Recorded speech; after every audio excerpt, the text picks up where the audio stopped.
Mais uma vez, boa noite. Semana passada, domingo à noite, nós observamos como o Senhor enviou duas testemunhas para proclamar a sua mensagem de salvação no meio da grande tribulação. Essas duas testemunhas foram mortas, e quando foram mortas, todo o planeta festejou.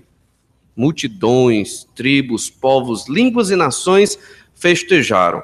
Samuel leu esse texto em Apocalipse 7, que mostra que haverão também multidões que estarão junto do Senhor, redimidos pelo sangue do Senhor Jesus Cristo. Mas também haverão multidões, nesse período da tribulação, que estarão ali contra a obra de Deus. E hoje nós queremos observar ainda o capítulo 11 do livro de Apocalipse. Nós estamos observando a revelação do Senhor Jesus para os últimos dias, que é o tema do livro de Apocalipse. É a revelação do Senhor Jesus Cristo para os últimos dias. E o que é que o Senhor Jesus tem a dizer à sua igreja? Lembre-se, quem escreveu o livro do Apocalipse foi João, o apóstolo amado do Senhor Jesus Cristo. A história da igreja conta que João foi colocado vivo dentro de um caldeirão de azeite fervente para ser morto e não morreu. Saiu ileso, segundo a história da igreja. Essa história não está na Bíblia, está na história da igreja primitiva. E então, eles exilaram João na ilha de Patmos, uma ilha vulcânica, onde só iam os desterrados ali, uma ilha bem precária, e naquela ilha ele teve as revelações sobre o livro do Apocalipse. E então ele começa a apresentar, no capítulo 1, o Senhor Jesus Cristo, de modo glorificado, aparecendo ali para João e mostrando a mensagem que ele queria entregar. No capítulo 2 e 3, o próprio Senhor Jesus, através de João, envia cartas a igrejas. Sempre é bom nós relermos estas cartas, 7 cartas a 7 igrejas, onde Jesus condena a prática de algumas igrejas e aprova outras.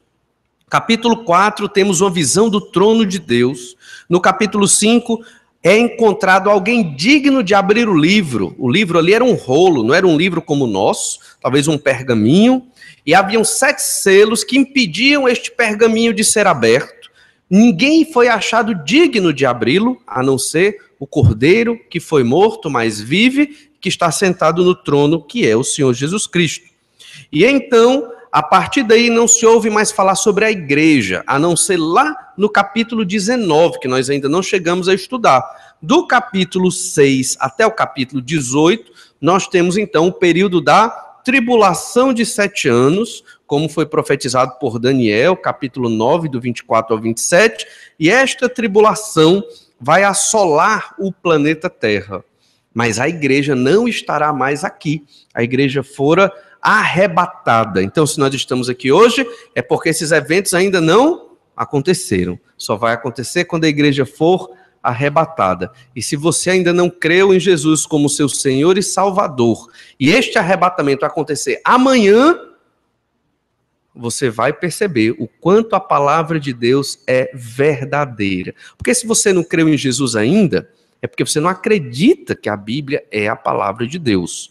E que o que ela diz é verdade. Porque se você acreditasse, você já tinha entregue a sua vida ao Senhor Jesus e tinha suplicado para ele salvar a sua vida da condenação do inferno. Mas digamos que o arrebatamento seja amanhã. Espero eu que todos nós que cremos pela graça, não por mérito algum, estaremos juntos do Senhor, em vida, e não passaremos pela morte. Mas aqueles que ficarem sofrerão os 7 anos de tribulação que foram descritos a partir do capítulo 6. No capítulo 6 nós observamos os 6 selos abertos. Cada selo tem algo terrível. O anticristo aparecendo, a guerra, a fome, a morte, os santos da tribulação sendo martirizados, catástrofes cósmicas. E então, o início das 7 trombetas. Nós temos, do capítulo 6 ao 18 de Apocalipse, 3 tipos de juízos que são metaforicamente representados pelos selos. O que é um selo? O selo seria a marca de um rei que, obviamente, selava um documento. Era feito de cera, uma cera derretida, e ali era marcado o sinete do anel daquele rei. E só se abria o documento quando se quebrava o selo. E, normalmente o documento era uma carta ou de uma sentença ou outro tipo de documento real que trazia uma ordem real. Então haviam esses selos naquele livro. Cada selo que era rompido simbolizava digamos assim, um juízo de Deus. E o conteúdo daquele livro era o destino da humanidade, os juízos de Deus sobre a terra. O último selo tem as 7 trombetas, que são o segundo tipo de juízo, e nosso texto está exatamente entre a 6ª e a 7ª trombeta. Lá em Apocalipse capítulo 8, versículo 1 diz: quando o Cordeiro abriu o 7º selo, houve silêncio no céu cerca de meia hora. Então esse foi o momento em que começou-se a introduzir as 7 trombetas. E então, no capítulo 8, versículo 13, nós lemos assim: então vi e ouvi uma águia que, voando pelo meio do céu, dizia em grande voz: ai, ai, ai, dos que moram na terra, por causa das restantes vozes da trombeta dos 3 anjos que ainda têm de tocar. Obviamente, isso é uma figura para mostrar que as últimas 3 trombetas são esses 3 últimos ais. E o ai aqui é uma figura também, uma figura literária que expressa o juízo de Deus, muito comum no Antigo Testamento, quando se dizia ai de ti, e aí dizia o nome da cidade, ai de ti, Corazim, Betsaida, no caso aqui do Novo Testamento, e ai de ti, Babilônia, ai de ti, Tiro, e várias outras cidades do Antigo Testamento recebiam o juízo de Deus. E então, nós temos no capítulo 10, ele está entre a 6ª e a 7ª trombeta. Nós vimos outro domingo passado, foi quando João recebeu de um anjo um livrinho, e ele teve que comer esse livrinho, que seria doce no início, mas amargo logo depois, quando chegasse ao estômago. E aquele livrinho representava a pregação do evangelho, assim como foi na época de Ezequiel, profeta, que também teve que comer um livrinho, e João tinha que pregar o evangelho para muitos povos, tribos, línguas e nações. No capítulo 11, que nós observamos domingo passado, apareceram as 2 testemunhas. Nós não sabemos exatamente quem são, mas que têm poder para até matar aqueles que as impedirem de pregar o evangelho do Senhor. Veja que o capítulo 10 e 11 são capítulos missionários, e onde Deus ali parou de falar dos juízos para enfatizar a pregação do evangelho aos perdidos. Lembra que esta igreja, as 7 igrejas, que inicialmente receberam o livro do Apocalipse no 1º século depois de Cristo, no ano 90, quando o livro do Apocalipse foi terminado, foi escrito, essas igrejas estavam sob forte perseguição do Império Romano, sobre o imperador Domiciano. Então a mensagem do Apocalipse é uma mensagem futura, de coisas que ainda haverão de acontecer, como nós estamos observando aqui, mas também é uma mensagem para a igreja presente, a do 1º século e a nossa igreja hoje. A igreja do 1º século, ela sofria muito mais do que nós. Eles estavam correndo risco de vida. Poderiam morrer por causa da proclamação do evangelho. E o que o Senhor queria que eles entendessem era: continue pregando a mensagem mesmo no meio da tribulação. Mesmo com risco de vida, continue pregando a mensagem do Senhor.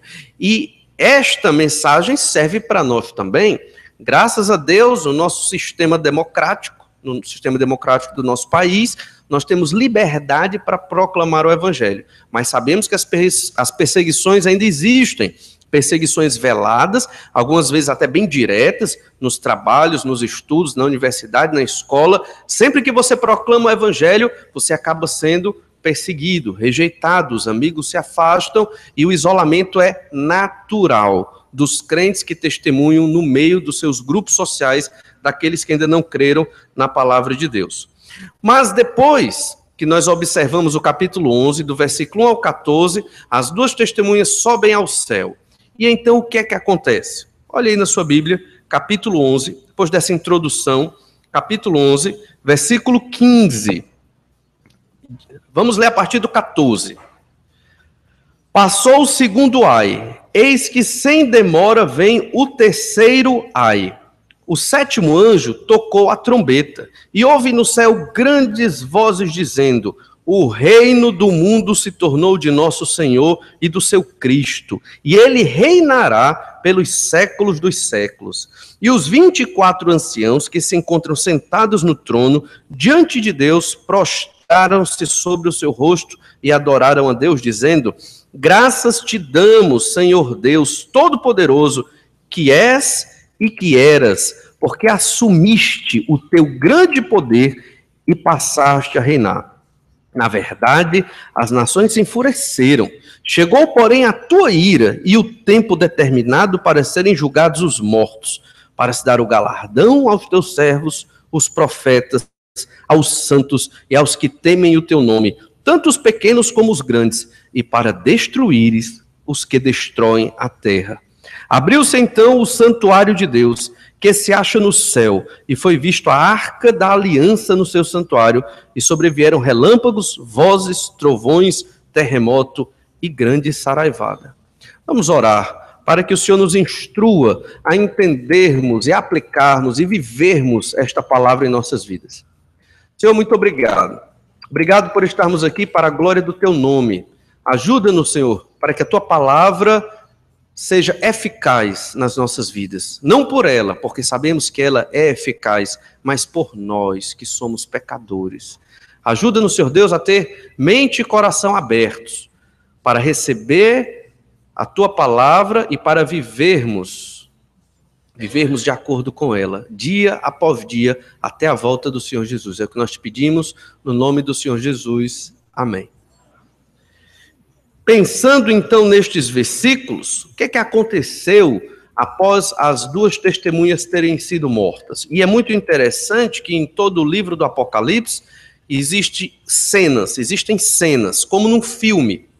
Você imagina uma cena que acontece na terra e uma cena que acontece no céu. O que estava acontecendo na terra era o evento das duas testemunhas, pregando a mensagem, sendo mortas, ressuscitando e subindo ao céu.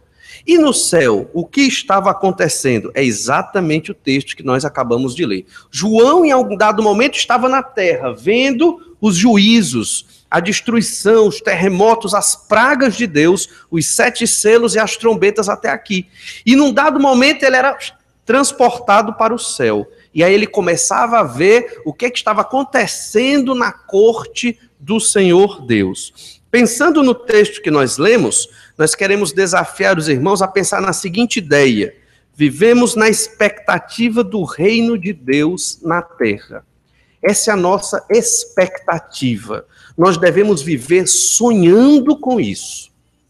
A instalação do reino de Deus na terra. E vamos observar 3 aspectos desta consumação do reino de Deus. O primeiro aspecto é que o reino do mundo se tornou de nosso Senhor e do seu Cristo. Isso está no versículo 15. O 7º anjo tocou a trombeta e houve no céu grandes vozes, dizendo, eram muitas vozes, talvez dos milhares de anjos na corte de Deus. E as vozes diziam: o reino do mundo se tornou de nosso Senhor e do seu Cristo, e ele reinará pelos séculos dos séculos. Primeira pergunta que você faz quando você lê esse versículo é: e o reino sempre foi de Deus? Não sempre foi do Senhor? Por que agora é que o reino está sendo de Deus? Por que agora é que o Senhor está tomando o seu reino? O Senhor não é soberano? Ele não governa sobre todas as coisas? Então por que os anjos provavelmente estão cantando no céu ou bradando de alegria e dizendo: o reino do mundo se tornou de nosso Senhor e do seu Cristo? Não era? O reino de Deus já não existia? O domínio sobre todas as coisas não era de Deus? E a resposta é: era sim. O reino do Senhor era sim de Deus. No entanto, assim como Deus permitiu que o pecado entrasse no mundo, porque se Deus não permitisse, não haveria. Deus permitiu, porque nada foge do controle de Deus. Só não me perguntem por quê. Porque não está na Bíblia. Então nós não sabemos o motivo. Mas o Senhor permitiu que o pecado entrasse. Não foi culpa de Deus o pecado entrar, é culpa do homem. Porque o homem escolheu o pecado. embora Deus tenha dado a liberdade. E então o pecado se estendeu a todos os homens, por isso que todos pecaram, e por isso que todos nós morremos e vivemos numa condição miserável. E é por isso que todos os governos que existem e que existirão nesse sistema de pecado, todos eles são falhos e nenhum deles realmente funciona ou presta. Todos têm defeitos, todos têm falhas. É por isso que mesmo o planeta sendo extremamente produtivo de alimento, existe ser humano passando fome. Mesmo o ser humano sendo inteligente e desenvolvendo a tecnologia, existe muita gente morrendo, muitas vezes por falta de uma vacina, ou por falta de um exame ou de um cuidado médico. Porque o problema da humanidade não é o desenvolvimento dela. O problema da humanidade não é a falta do conhecimento científico em si. O problema não é político, nem social, nem econômico. O problema é o pecado. E a humanidade não enxerga isso. Mas o problema dos 7,5 bilhões de habitantes do planeta Terra é somente o pecado. E assim como Deus permitiu o pecado entrar no mundo, o Senhor também permitiu que um ser tivesse um certo poder sobre o mundo em que nós vivemos.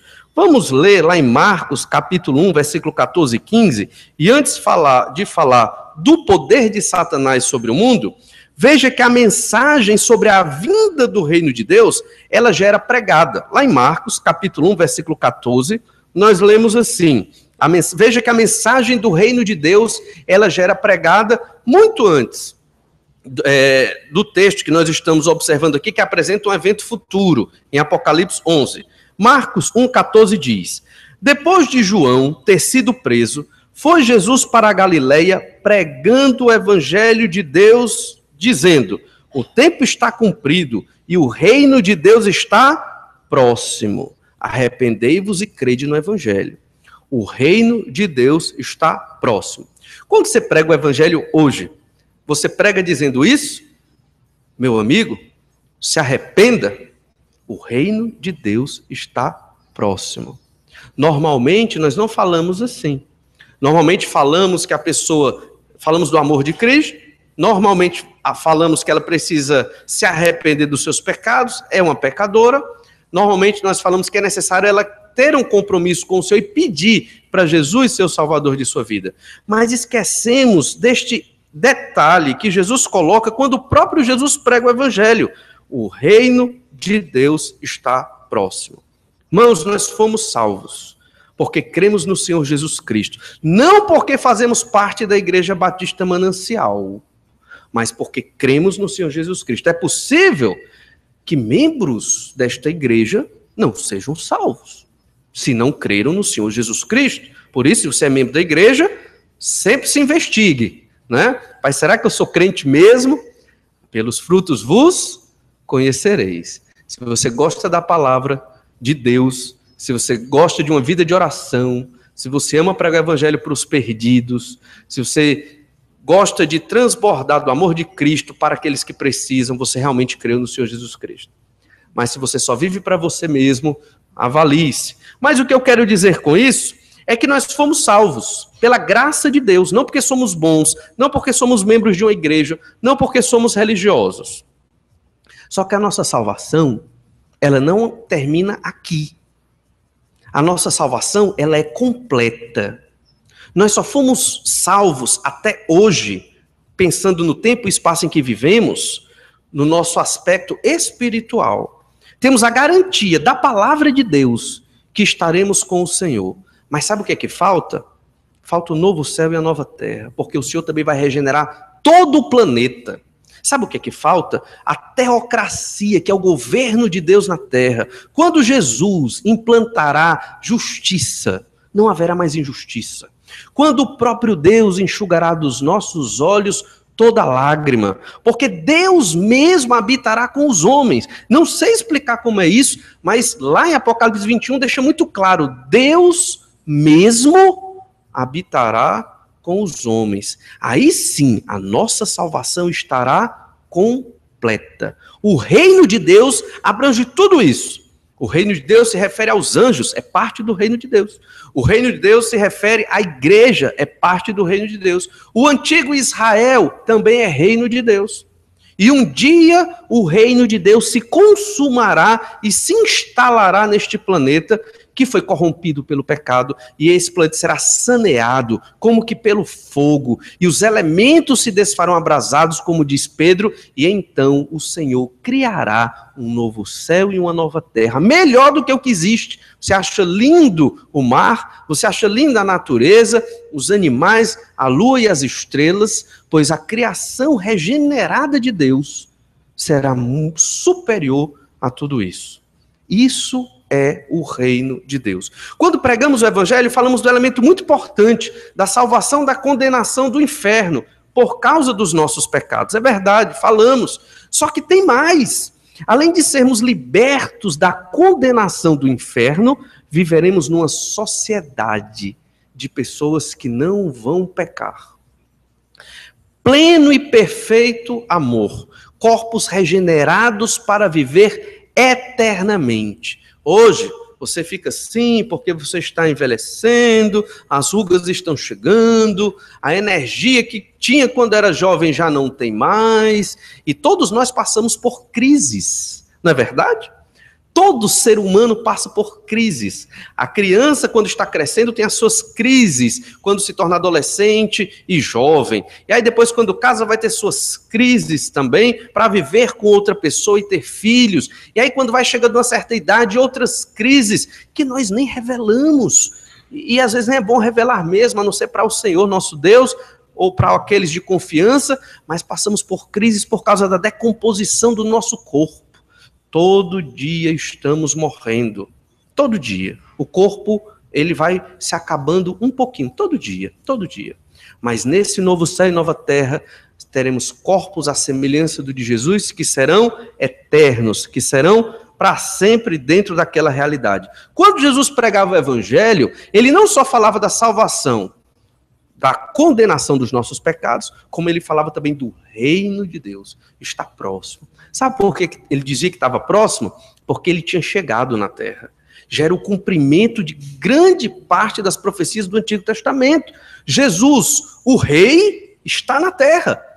Ele está declarando e tomando posse do que é dele, que foi deixado ali para que Satanás fizesse uma grande bagunça, e Deus permitiu, obviamente, para a glória de Deus, mas os detalhes não me pergunte porque eu não sei, porque também não está na Bíblia. Mas a grande questão é que o Senhor Jesus veio como rei e chegou aqui na terra proclamando esta mensagem, dizendo: o reino de Deus está próximo. Isso faz parte também do evangelho. E quando Jesus queria falar sobre o reino de Deus, o Senhor Jesus desafiava a nossa fé. Ele falava em parábolas, para que os crentes crescem e para que os incrédulos se escandalizassem mesmo. O evangelho, ele tem esse objetivo. Não fique triste com isso. É da natureza do evangelho de Jesus. Quando você prega o evangelho para alguém, com todo o amor e com todo o apreço, ou aquela pessoa vai crer no Senhor Jesus, ou ela vai se afastar de você e achar você um maluco, um fanático, uma pessoa que não entende a realidade. O evangelho é assim, e ele faz isso. Olha aqui algumas parábolas que Jesus contou, desafiando a nossa fé com relação ao reino de Deus. Lá em Marcos ainda, capítulo 4, versículo 26, Jesus fala aqui da parábola da semente que germina, e ela cresce repentinamente. Olha aí, Marcos 4, de 26 a 29. Disse ainda, Jesus falando esta parábola: o reino de Deus é assim, como se um homem lançasse a semente à terra, depois dormisse e se levantasse de noite e de dia, a semente germinasse e crescesse, não sabendo ele como. A terra por si mesma frutifica. Primeiro a erva, depois a espiga, e por fim o grão cheio na espiga. Verso 29. E quando o fruto já está maduro, logo se lhe mete a foice, porque é chegada a ceifa. E é interessante que Jesus no começo diz: o reino de Deus é assim. E aí ele conta essa história muito comum na época, uma semente que é plantada. Só que o que é que tem de sobrenatural nessa história? É que a semente, quando é plantada, demora um tempo para crescer. Esta aqui, quando foi plantada, o semeador dormiu. No outro dia, ela já tinha crescido, já tinha produzido fruto, o fruto era bom e estava cheio de grão, o milho. O que é que isso significa? É que o reino de Deus hoje, Jesus explicando, é como uma semente. Você não dá nada por uma semente, não é verdade? Estou falando aqui do reino de Deus para nós. Mensagem que está na palavra do Senhor. Versículo 15. Os anjos no céu gritam louvando, dizendo: o reino do mundo se tornou de nosso Senhor e do seu Cristo. Isso é muito impactante. Nós hoje talvez não saibamos, provavelmente, a imensidão do que significa isso. Um governo perfeito. Você reclama do buraco na rua, você reclama da corrupção, dos impostos, do dólar que está aumentando, tudo terrível. No reino do nosso Cristo, do Senhor, não vai haver isso. Perfeição e paz eterna junto de Deus. Jesus está dizendo, o reino de Deus hoje é como uma semente. Ninguém dá nada por ela. Hoje, a expressão do reino de Deus na terra somos nós, a igreja, o evangelho do reino que é pregado. Cadê o reino? Não estou vendo nada suntuoso aqui, não é? Nós reunidos, conversando aqui sobre a palavra de Deus. E você vai para sua casa, ou vai ler, ou vai dormir, ou vai assistir um pouco de TV. Cadê o reino de Deus? E a vida segunda-feira continua. E você vai para o trabalho e vive sua vida familiar, e esquece de ler a Bíblia, e vai fazer os seus trabalhos, os seus passeios. Isso tem que ler a Bíblia, lembrou na terça. Sim, e cadê o reino de Deus? Parece que esse reino não existe. Nós não estamos vendo o rei, não estamos vendo o reino em si. É como uma semente. É pela fé. Só que essa semente, ela não é qualquer semente. Ela, num piscar de olhos, no dormir e acordar, ela vai se transformar numa grande árvore frutífera. A obra de Jesus que estamos fazendo hoje aqui pela graça e pelo poder de Deus, nesta igreja e as outras igrejas no planeta Terra que proclamam o Evangelho, estão fazendo a obra do reino de Deus. Muitos escarnecem, muitos são relaxados, relapsos, não querem saber da obra de Jesus, preferem um filme, preferem um passeio, preferem tantas coisas e esquecem da obra de Jesus. Estou falando de pessoas não crentes. Não querem a obra de Jesus, não acham valoroso, não acham valioso, não veem relevância e querem usufruir da sua própria vida, acham que isso é relevante, eu ser feliz. Só que essa obra, que é tão pequena aos olhos do planeta, das grandes economias, dos poderosos, obra tão pequena, como Jesus foi simples quando nasceu, Jesus quando chegou como carpinteiro, ninguém ligava tanto, até que ele mostrou o poder de Deus, porque ele é Deus. Esta obra pequena vai se transformar no reino de Deus na terra. É isso que Jesus está dizendo. Você que creu no Senhor Jesus Cristo vai participar do reino de Deus na terra. E é por isso que você deve viver na expectativa da chegada desse reino. E é por isso que você tem que investir sua vida para a glória do Senhor. Não invista nos projetos humanos. Tem que trabalhar, claro. Tenho que cuidar da família? Claro. Tenho que ter um lazer? É óbvio. Ninguém está dizendo que não deve ter.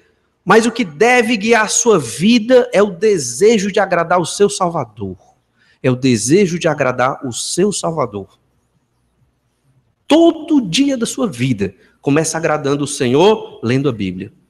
Começa agradando o Senhor com vida de oração.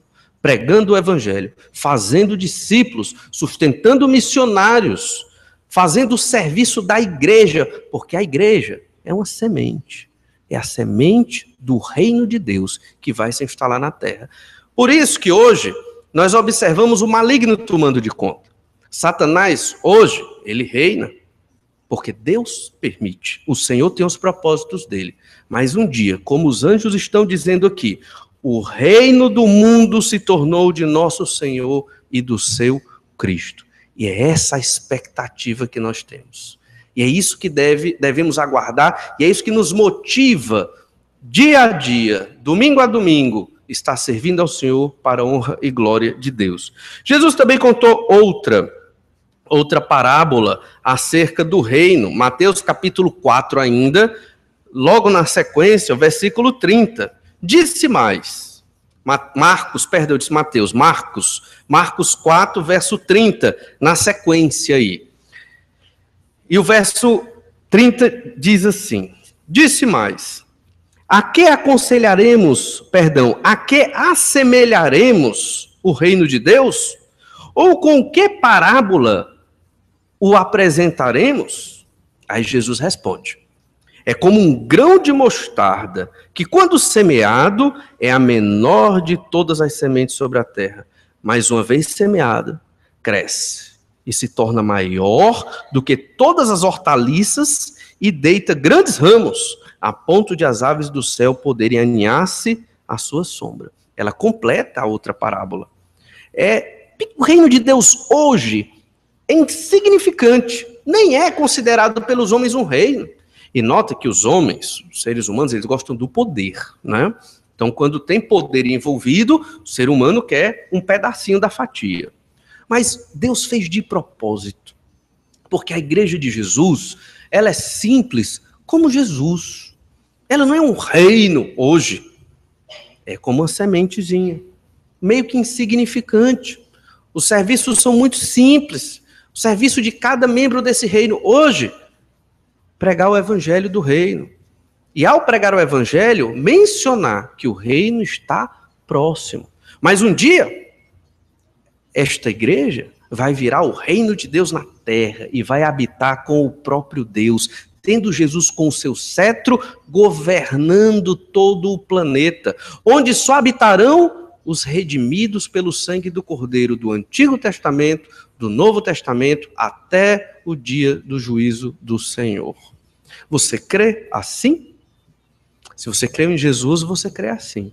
E se você crê assim, você vai investir sua vida na glória de Deus. Você vai investir sua vida no projeto de Deus na terra, que é falho, não por causa de Deus, mas por causa do homem. E sabe qual é o projeto de Deus na terra? Igreja. E eu não estou falando da instituição. Eu estou falando das pessoas compradas, redimidas pelo sangue do Cordeiro. O reino de Deus hoje é como uma semente. Por isso que muitos não dão valor. Por isso que muitos não têm tanto compromisso com a igreja do Senhor Jesus. Porque é tão insignificante. É uma sementezinha. Mas essa semente vai virar o reino do Senhor e do nosso Cristo. Lá em Apocalipse 11, versículo 15, que nós já repetimos várias vezes, nos apresenta também o cumprimento de várias promessas do Antigo Testamento sobre o reino de Deus. A mensagem sobre a chegada do reino de Deus não começa no Novo Testamento, está desde o Antigo. E eles aguardavam ansiosamente a chegada do Messias, do rei que viria estabelecer justiça na terra, por fim aos pecados. Olhe então Isaías, capítulo 2, versículo 1. O que é que diz sobre o reino de Deus na terra? Isaías, capítulo 2, versículo 1. Diz assim: palavra que em visão veio a Isaías, filho de Amós, a respeito de Judá e Jerusalém. Nos últimos dias, e essa expressão aqui, nos últimos dias, já no verso 2, se refere a um futuro escatológico, aos últimos eventos do plano do Senhor.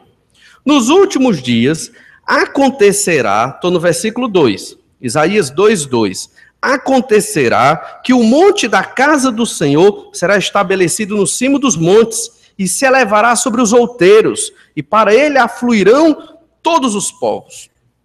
Todos os povos irão ao monte Sião, onde está Jerusalém.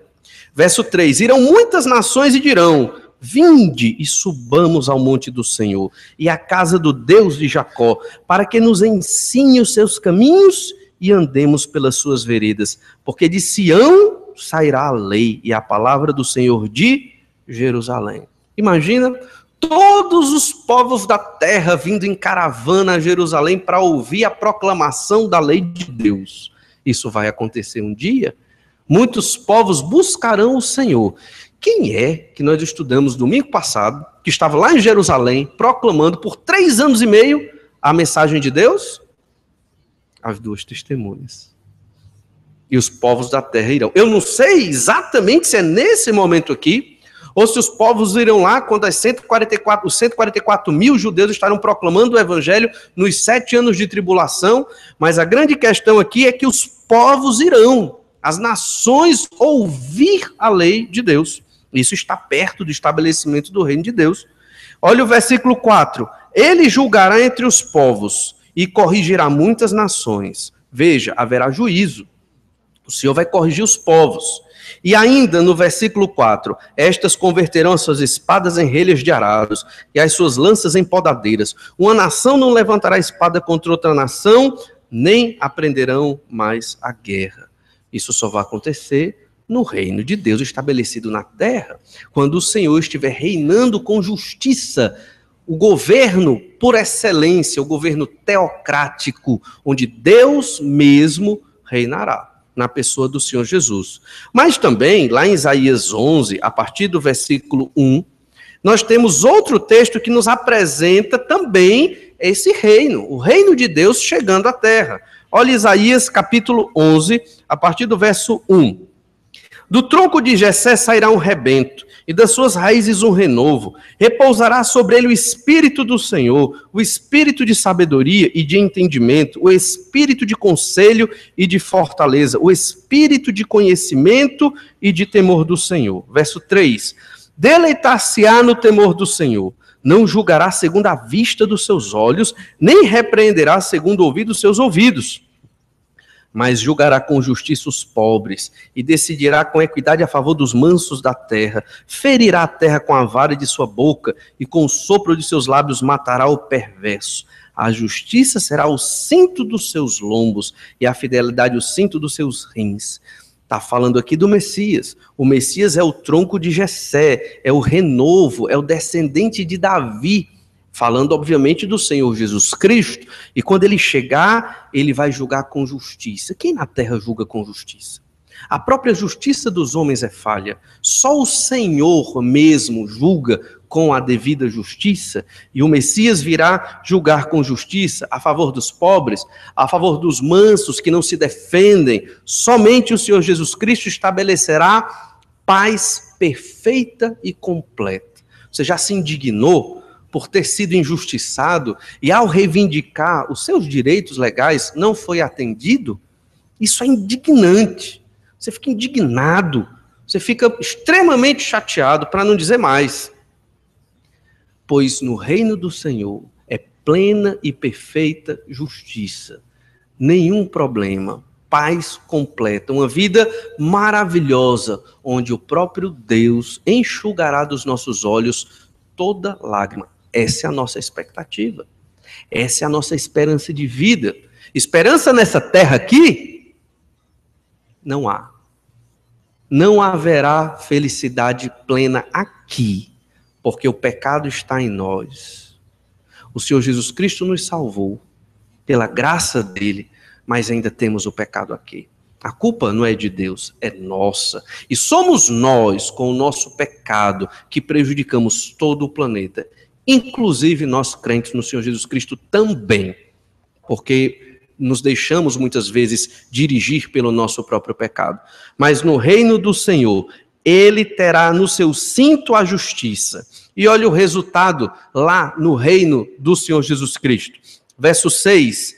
Isaías 11, 6. O lobo habitará com o cordeiro, e o leopardo se deitará junto ao cabrito. O bezerro, o leão novo e o animal cevado andarão juntos, e um pequenino os guiará.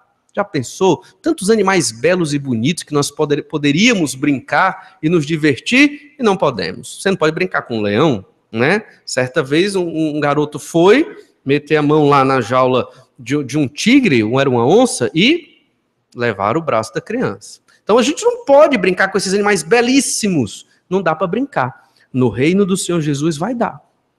Né? Pelo que indica que haverão animais no novo céu e na nova terra.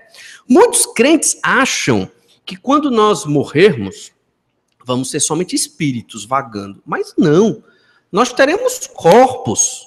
corpos melhores, renovados, restaurados. Nós vamos nos conhecer no novo céu e na nova terra. E viveremos num planeta onde o Senhor mesmo estará presente. Perfeito. Onde não haverá pecado. Versículo 9. Não se fará mal nem dano algum em todo o monte, o meu santo monte, porque a terra se encherá do conhecimento do Senhor, como as águas cobrem o mar. Toda a terra conhecerá a Deus. Não haverá ninguém que não conheça Deus especificamente, especialmente. E então, naquele dia, recorrerão as nações à raiz de Jessé, que está posta por estandarte dos povos. A glória lhe será a morada. Todas as nações virão a Jesus naquele dia do estabelecimento do reino de Deus. Todas as nações virão a Jesus. E por isso os anjos gritam no céu. Apocalipse 11:15. O reino do mundo se tornou de nosso Senhor e do seu Cristo. As promessas do Antigo Testamento se cumpriram no Novo quando Jesus nasceu. E Jesus proclamou o evangelho do reino. E ele disse, está perto o reino de Deus. E agora nós lemos em Apocalipse a profecia de que esse reino será estabelecido nesse momento aqui. E nós estaremos juntos do estabelecimento do reino do Senhor. O Salmo 2 também apresenta muitas informações sobre Jesus como o rei que vai reinar nesse período. Salmo 2, verso 2. Os reis da terra se levantam e os príncipes conspiram contra o Senhor e contra o seu ungido. Versículo 4. Ri-se aquele que habita nos céus, o Senhor zomba deles. Versículo 6. Eu, porém, constituí o meu rei sobre o meu santo monte Sião. Ou seja, vê os reis da terra entrando em conflito com o ungido de Deus, que é o Messias, que é o Senhor Jesus, e o próprio Deus dizendo, eu constituí o meu rei sobre o monte Sião. Verso 9, com vara de ferro as regerás, e as despedaçarás como um vaso de oleiro. Jesus, como rei, vai punir as nações que não seguirão a vontade de Deus. Isso parece muito estranho, muito difícil de entender hoje. Mas lembra da parábola de Jesus. O reino de Deus hoje é como uma semente. Não parece que tudo isso que está sendo profetizado vai acontecer. Mas essa semente vai crescer, como de uma noite para um dia, e se tornará uma grande árvore, como a árvore que procede do grão de mostarda. O reino de Deus será grande, abrangerá todo o planeta. Jesus julgará as nações, e nós que cremos no Senhor, reinaremos com Ele para sempre. Perceba então que o reino do mundo se tornou de nosso Senhor e do seu Cristo.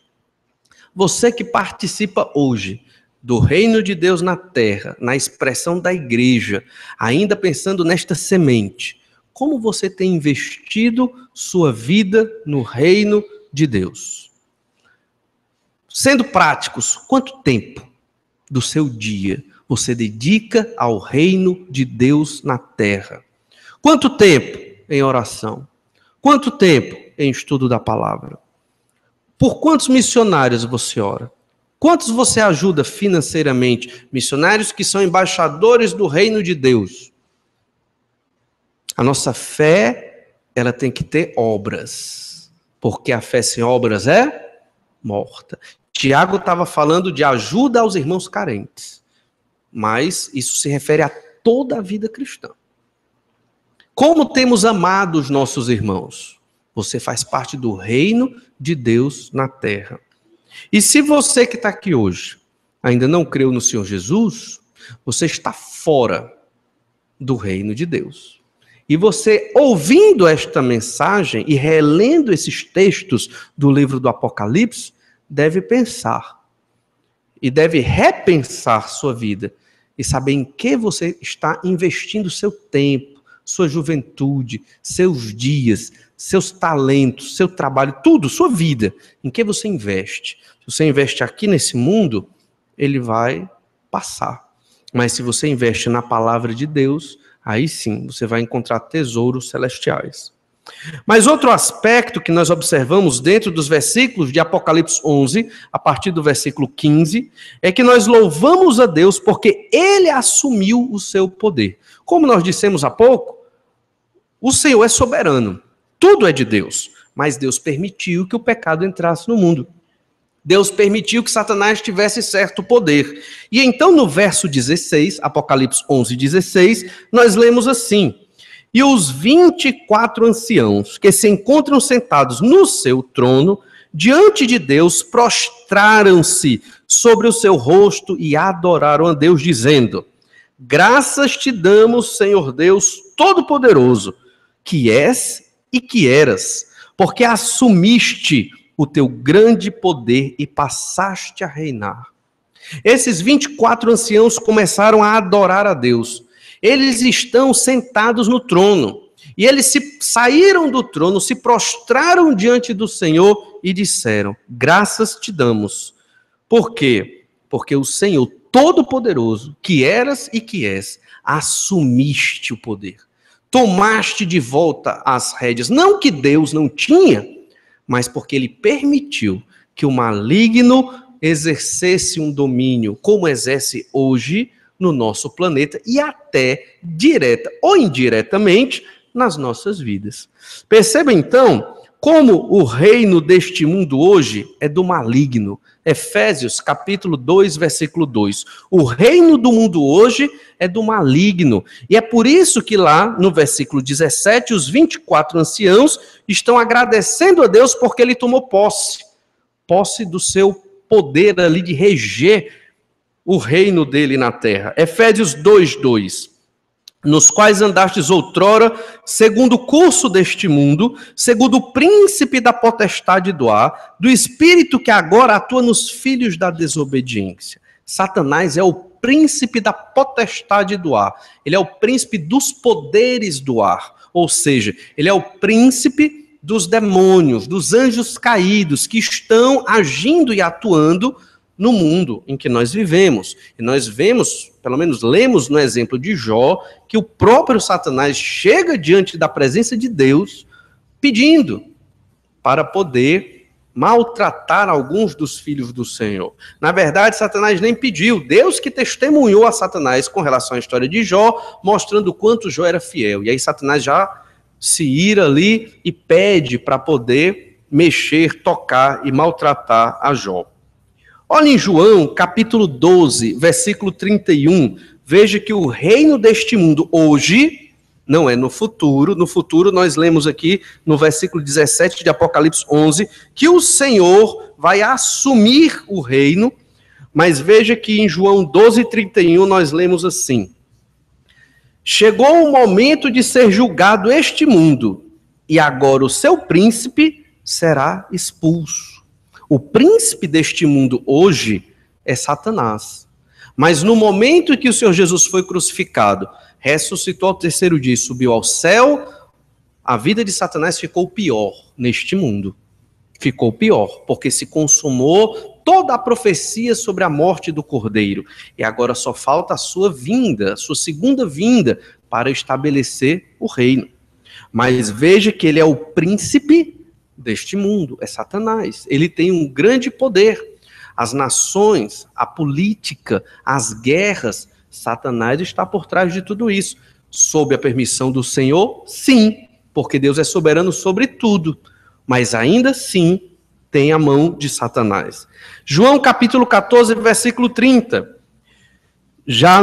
Diz assim: já não falarei mais convosco, porque aí vem o príncipe do mundo, e ele nada tem em mim. O príncipe que governa é Satanás. Em 2 Coríntios 4:4, Satanás é chamado Deus deste século. Diz assim: nos quais o Deus deste século cegou o entendimento dos incrédulos. Por século aqui entendo o Deus desta era. Satanás é quem domina hoje, é quem cega os entendimentos das pessoas e só vai crer aqueles que o Senhor iluminar para a compreensão da sua palavra. Efésios capítulo 6, versículo 12.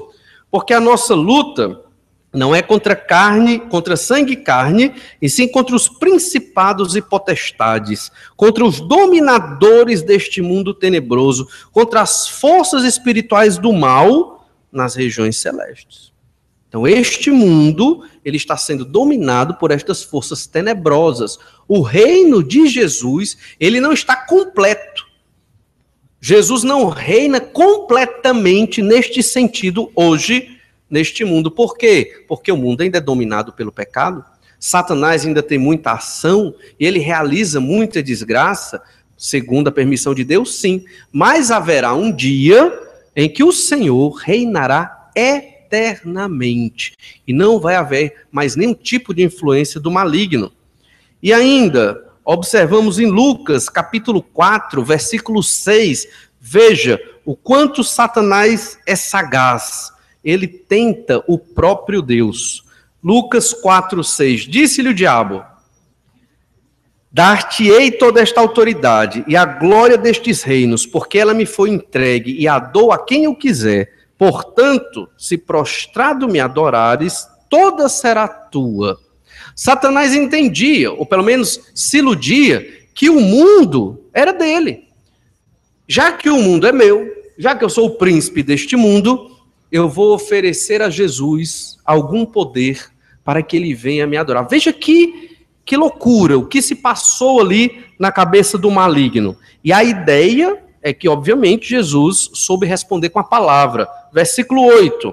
Mas Jesus lhe respondeu: está escrito, ao Senhor teu Deus adorarás e só ele darás culto.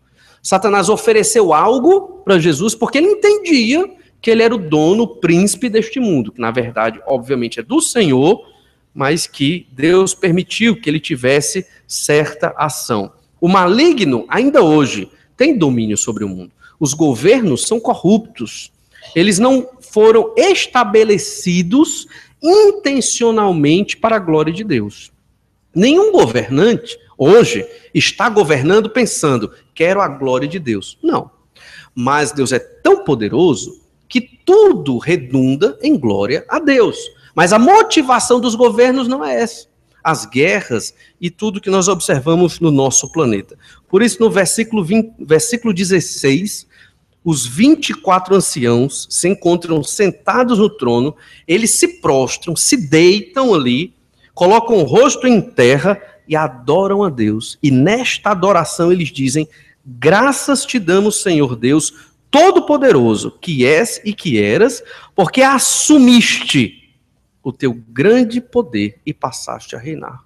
O Senhor vai assumir o controle do planeta. Não que ele não controla, mas o controle efetivo, de modo que o maligno não mais terá vez, não mais haverá pecado. O reino de Jesus será estabelecido aqui. Isso é motivo de adoração.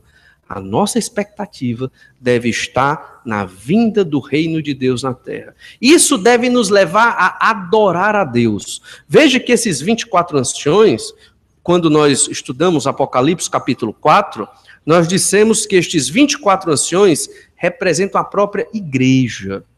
E a igreja já é o nosso retrato já no reino de Deus, lá no céu. Enquanto a terra está passando pelos 7 anos de tribulação, a igreja está diante do Senhor. E somos nós aqui, adorando ao Senhor e louvando a Deus, porque Ele reassumiu o seu poder, porque Ele vai estabelecer o seu reino na terra. Veja o aparecimento dos 24 anciões em Apocalipse, capítulo 4, versículo 4. Ao redor do trono há também 24 tronos, e assentados neles 24 anciãos, vestidos de branco, em cujas cabeças estão coroas de ouro. Por isso nós entendemos que é a igreja. Estão vestidos de branco e com a coroa de ouro. Simboliza exatamente a igreja descrita no capítulo 19, com vestes brancas. Versículo 10, Apocalipse 4, 10. Os 24 anciãos prostrar-se-ão diante dele, diante daquele que se encontra sentado no trono, adorarão o que vive pelos séculos dos séculos e depositarão as suas coroas diante do trono proclamando. E aí há uma grande proclamação ali. Apocalipse capítulo 5, versículo 8. E quando tomou o livro, os 4 seres viventes e os 24 anciãos prostraram-se diante do Cordeiro, tendo cada um deles uma harpa e taças de ouro cheias de incenso, que são as orações dos santos. Esses 24 anciãos, eles estavam sempre adorando a Deus neste momento dos 7 anos de tribulação. Somos nós, a igreja, adorando ao Senhor, porque o reino de Deus vai ser estabelecido definitivamente na terra. Este tem que ser o nosso sonho. É isso que nós devemos aguardar dia após dia, a volta do Senhor Jesus Cristo, para que o reino de Deus seja estabelecido na terra. Tudo o que sofremos hoje é culpa do nosso próprio pecado. E não tem como fugir disso. Mesmo redimidos pelo sangue de Jesus, salvos por Jesus, ainda pecamos. E sofremos por causa do nosso pecado. Mas naquele dia, Jesus tomará posse. E o reino dele será estabelecido. E aqueles que creram em Jesus viverão eternamente com Deus. Não como espíritos vagando, novos corpos, ressurretos, novo céu e nova terra, uma nova sociedade onde Deus mesmo reinará. Hoje, devemos estar ansiosos pela consumação do reino. E é isso que deve nos levar a adorar. Veja que esses 24 anciãos que representam a igreja, no futuro, estão adorando a Deus. Quando você chega para entoar um cântico, o que é que te leva a adorar? Maria, como vimos hoje pela manhã, compôs um cântico de louvor a Deus porque se sentiu feliz por ser usada por Deus. Ela entendia esta mensagem do reino de Deus. E hoje nós ouvimos mais uma vez um grupo, os 24 anciões, adorando a Deus, prostrados, porque Jesus estabeleceu o seu reino efetivamente. E por fim, Apocalipse 11:18, diz assim: na verdade, as nações se enfureceram. Chegou, porém, a tua ira e o tempo determinado para serem julgados os mortos, para se dar o galardão aos teus servos, os profetas, aos santos e aos que temem o teu nome, tanto aos pequenos como aos grandes, e para destruíres os que destroem a terra. E o terceiro aspecto é que aguardamos o juízo de Deus sobre a terra até a vinda do reino. O Senhor, antes de estabelecer o seu reino, julgará todas as nações, julgará os mortos. E dentro do juízo dos mortos, é muito interessante que nós observamos a quem o Senhor vai julgar. Ele vai julgar e vai dar galardão aos servos, aos profetas, ou seja, que proclamam a mensagem de Deus, aos santos, aqueles que foram comprados pelo sangue do Cordeiro e são santos, e aos que temem o teu nome, o nome de Deus. Estes receberão o galardão. Se você não creu no Senhor Jesus, não é servo de Jesus, não teme o nome de Jesus, não proclama a palavra de Jesus e não é santo, você não estará no meio destes do reino de Deus. E o que é necessário fazer para estar? Tão somente arrependa-se dos seus pecados e creia que Jesus é Deus e que ele morreu na cruz para lhe salvar. Porque senão você estará com o segundo grupo, no final do verso 18, e para destruíres os que destroem a terra. O Senhor destruirá os que destroem a terra com os seus pecados. E por fim, versículo 19. Abriu-se então o santuário de Deus, que se acha no céu, e foi vista a arca da aliança no seu santuário, e sobrevieram relâmpagos, vozes, trovões, terremotos e grande saraivada. Este final nos lembra que o local mais íntimo de Deus está aberto. A arca da aliança, só o sumo sacerdote uma vez no ano, segundo a lei do Antigo Testamento, podia chegar lá para aspergir sangue sobre a tampa da arca, que era chamada de propiciatório, que significa o apaziguar da ira de Deus. Isso no Antigo Testamento. Esta arca, depois de ter sido roubada pelos filisteus, ter voltado, ficado muito tempo lá em Kiriat Jearim, Davi trouxe de volta. O fato é que ela depois sumiu. E ela aparece aqui, simbolizando que o mais íntimo de Deus está aberto para a humanidade, nesse momento, quando o Senhor Jesus estabeleceu o seu reino. No Antigo Testamento, a distância de Deus para o homem era enorme. Hoje já ficou muito mais estreita. Todos nós somos sacerdotes. No Antigo Testamento não, tinha uma tribo de sacerdotes. Hoje todos somos sacerdotes. Olha como ficou mais fácil o acesso a Deus. Mas quando o reino de Deus efetivamente se estabelecer, não vai ser necessário a Arca da Aliança, porque nós teremos o Deus mesmo junto conosco, comunhão plena e perfeita. Hoje você ora a Deus, eu oro, e eu pergunto qual a vontade do Senhor. E eu tenho que esperar Deus mostrar através dos eventos da vida, da própria palavra de Deus. Mas quando estivermos no reino de Deus, consumado, Jesus reinando ali para todos sempre, Ele vai nos explicar muitas coisas. Tiraremos com certeza muitas dúvidas. Estaremos percebendo com mais profundidade o sofrimento do nosso Salvador. E certamente felizes, porque passaremos a eternidade com o Senhor nosso Deus. Se você creu no Senhor Jesus, você não pode deixar de se alegrar com esta realidade. E em Apocalipse 21, verso 3. Então ouvi grande voz vinda do trono dizendo: eis o tabernáculo de Deus com os homens. Deus habitará com eles. Eles serão povos de Deus e Deus mesmo estará com eles. É isso que simboliza esta arca. A arca da aliança no céu, aberta para todos verem. Estaremos junto com o Senhor, mais íntimos do que nunca se ouviu na terra, porque o reino de Deus será estabelecido aqui. Você pensa nisso no seu dia a dia, que você faz parte deste projeto? Somos o grão de mostarda, somos a semente do reino de Deus, parte do projeto cósmico do Senhor, e um dia estaremos observando toda esta glória do Senhor instalada na terra, quando não mais haverá pecado, não mais haverá sofrimento, não haverá mais nenhum tipo de crise, e o Senhor mesmo enxugará dos nossos olhos toda a lágrima. Vivemos na expectativa do reino de Deus aqui na terra. 3 aspectos nós vimos hoje à noite. O reino do mundo se tornou de nosso Senhor e do seu Cristo. Louvamos a Deus porque Ele assumiu o seu poder e aguardamos o juízo de Deus sobre a terra até a chegada do reino. Pensando em tudo isso que nós observamos, o Senhor mesmo nos revelando tão grandes verdades. Você tem coragem de viver sem esperar o reino de Deus na terra?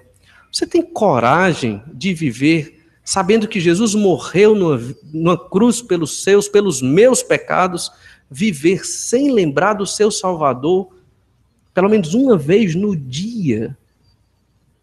Você entende que faz parte de todo esse projeto e vive como se estivesse alheio, e esse projeto, esta missão, que é a Igreja de Jesus, não faz parte da sua vida? Se você vive assim, algo está errado. Você tem que repensar na sua vida cristã, repensar que você faz parte desse projeto, se Jesus lhe salvou com o seu próprio sangue, com o sangue do Cordeiro. E se você ainda não creu, também é o momento de você avaliar a sua vida e ver se realmente não precisa ou não necessita, como todo ser humano necessita, embora não reconheça, do Senhor Jesus na sua vida. Vamos orar, irmãos, para termos uma vida na expectativa da volta do reino de Jesus. Pai, muito obrigado pela tua palavra. Obrigado, Senhor Deus, porque ela de modo tão claro nos mostra tantas profecias maravilhosas com relação às nossas vidas, nós que cremos no Senhor Jesus Cristo, e com relação a todo o nosso planeta, o sistema econômico, a organização das nações, tudo, sabedores que o Senhor há de reinar. A teocracia se instalará aqui e o Senhor e o seu Cristo reinarão para todo sempre. Obrigado, Senhor, porque participamos do teu projeto, do teu plano. Sabemos que a tua igreja é apenas esta semente do teu reino na terra. Nos ajuda, Senhor Deus, pela fé, a investir na obra que é tua, investir a nossa vida, nosso tempo, nossos filhos, tudo que nós temos para a honra e glória do Senhor. Quebra o nosso coração, Senhor Deus, e nos dá este entendimento, para que não mais vivamos para nós, mas sim para o Senhor. Pedimos esta bênção, no nome do Senhor Jesus. Amém.